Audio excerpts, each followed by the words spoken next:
కేంద్ర ప్రభుత్వం medical tourism ప్రోత్సహించడం కోసం ఒక కార్యాచరణ ప్రణాళిక తీసుకురావడం జరిగింది.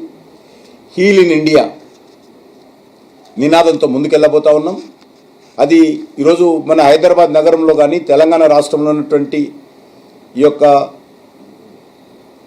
అత్యద్భుతమైనటువంటి హాస్పిటల్స్ మన దగ్గర ఉన్నాయి. కాబట్టి అది మన హైదరాబాద్ నగరానికి మేలు కూర్చేటువంటి కార్యక్రమం. ఎందుకంటే ఇప్పటికే హైదరాబాద్ ఒక మెడికల్ హబ్గా మనము మరి మెడికల్ టూరిజానికి పెద్దపీట వేయబోతున్నాం. అదేవిధంగా ఇప్పటికీ అన్ని జిల్లాలలో కూడా డయాలిసిస్ సెంటర్స్ కేంద్ర ప్రభుత్వం ఏర్పాటు చేసింది. ఆల్ డిస్ట్రిక్ట్ హెడ్ క్వార్టర్స్లో కేంద్ర ప్రభుత్వం ఆధ్వర్యంలోని మరి ఈ యొక్క డయాలిసిస్ సెంటర్స్ అన్ని హాస్పిటల్స్కి ఇవ్వడం జరిగింది. అవి రన్ అవుతూ ఉన్నాయి.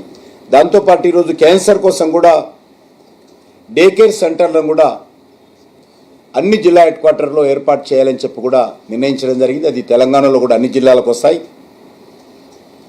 ఆయుష్మాన్ భారత్ నిధులు కూడా ఈసారి బడ్జెట్లో 23% గత సంవత్సరంతో పోల్చి చూసినట్లయితే బడ్జెట్ను పెంచడం జరిగింది. ఎందుకంటే ఈ సంవత్సరము మరి ఆర్థికమైనటువంటి నిబంధనలకు సంబంధం లేకుండా ఆల్ సీనియర్ సిటిజన్స్ కూడా ఈ పథక పరిధిలో తీసుకొచ్చారు. కాబట్టి 23% నిధులు ఆయుష్మాన్ భారత్కి సంవత్సరం పెంచడం జరిగింది. ఇదే కాకుండా ఎంత రాష్ట్ర ప్రభుత్వాలు ట్రీట్మెంట్ ఇస్తే ఎంతమంది లబ్ధి పొందినా అందరికీ మరి సీలింగ్తో నిమిత్తం లేకుండా అందరికీ ఈ యొక్క ఆయుష్మాన్ భారత్ కింద కేంద్ర ప్రభుత్వం సహకారం అందిస్తుంది. అదేవిధంగా మనకు తెలిసి ఈరోజు పేదవాళ్ళకి ఇస్తున్నటువంటి ఉచిత బియ్యం ప్రతి వ్యక్తికి 5 కేజీల చొప్పున 80 కోట్ల మంది ప్రజలకు దేశంలో ఉచిత బియ్యం ఇస్తున్నాం. అది తెలంగాణలో కూడా మరి పెద్ద ఎత్తున ప్రతి పేదవాడికి ఈ యొక్క బడ్జెట్లో మరి బియ్యం అందించేటువంటి అవకాశం ఉంది. దాన్ని ఈసారి దేశవ్యాప్తంగా 2 లక్షల కోట్లకు ఈ యొక్క నిధులు పెంచడం జరిగింది. అదేవిధంగా జలజీవన్ మిషన్ కావచ్చు, లేక మరి ఈరోజు కిసాన్ సన్మాన్ నిధి ఏదైతే కేంద్ర ప్రభుత్వం ఇస్తుందో తెలంగాణలో ఉన్నటువంటి పేద రైతులందరికీ కూడా మరి తప్పకుండా కిసాన్ సన్మాన్ నిధి కింద తెలంగాణ రైతులకు కూడా లాభం చేకూరుతుంది.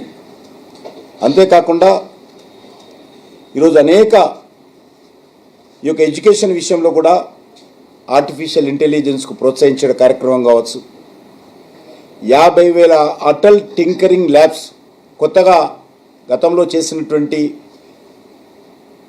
అటల్ టింకరింగ్ ల్యాబ్స్కి అదనంగా ఈరోజు మిగిలిపోయినటువంటి అన్ని ప్రభుత్వ పాఠశాలల్లో ఏర్పాటు చేయబోతున్నాం. తప్పకుండా తెలంగాణలోని మెజార్టీ స్కూళ్ళల్లో కూడా అటల్ టింకరింగ్ ల్యాబ్స్ వస్తాయి.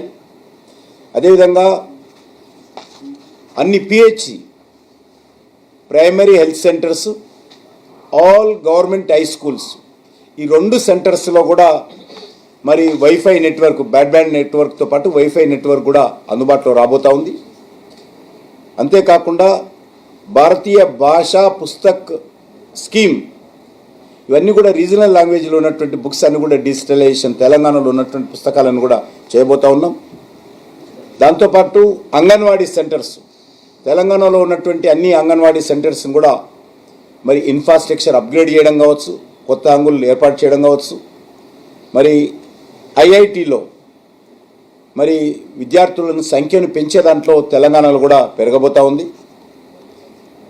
మెడికల్ కాలేజీలు కానీ, మెడికల్ సీట్లు కానీ, మెడికల్కి సంబంధించినటువంటి పీజీ సీట్లు కానీ తెలంగాణలో లాభం చేకూర్చేటువంటి అవకాశం ఉంది. ఈ రకంగా అన్ని బడ్జెట్లో పొందుపరిచినటువంటి 90% అబోవ్ స్కీమ్లలో తెలంగాణలో కూడా లాభం జరుగుతుంది. కానీ తెలంగాణకి ఏమి ఇచ్చారనేటువంటి ప్రశ్న మరి ఈ రకంగా రావడం ఏదైతే ఉన్నదో అది మంచిది కాదు. కాబట్టి ఆ దిశలో ఆలోచన చేయాల్సిన అవసరం ఉంది. మనకు తెలుసు గతంలో కొన్ని రాష్ట్రాలకు మరి ప్రత్యేకమైనటువంటి ఆంధ్రప్రదేశ్ స్టేట్కు స్పెషల్ స్టాటస్ కింద అంటే రాష్ట్ర విభజన సంబంధించినప్పుడు ఈ యొక్క కొన్ని ప్రాజెక్టులు ఇవ్వడం జరిగింది. స్టేట్ క్యాపిటల్ నిర్మాణం కావచ్చు, లేకపోతే పోలవరం ప్రాజెక్ట్స్ కావచ్చు, రైల్వే జోన్ కావచ్చు, ఇటువంటి వాళ్ళకు ఉన్నాయి. అందులో అవకాశం ఉన్నటువంటివి కూడా వాళ్ళకి ఇవ్వడం జరుగుతుంది. ఆ రాష్ట్రానికి ఇవ్వాల్సినటువంటి అవసరం ఉంది. మన యొక్క తెలంగాణ రాష్ట్రాన్ని కూడా మీకు అందరూ తెలుసు, దేశంలో ఎక్కడే లేని విధంగా రీజనల్ రింగ్ రోడ్ ఇవ్వడం జరిగింది. సుమారు 40 రైల్వే స్టేషన్లు అభివృద్ధి జరుగుతూ ఉంది.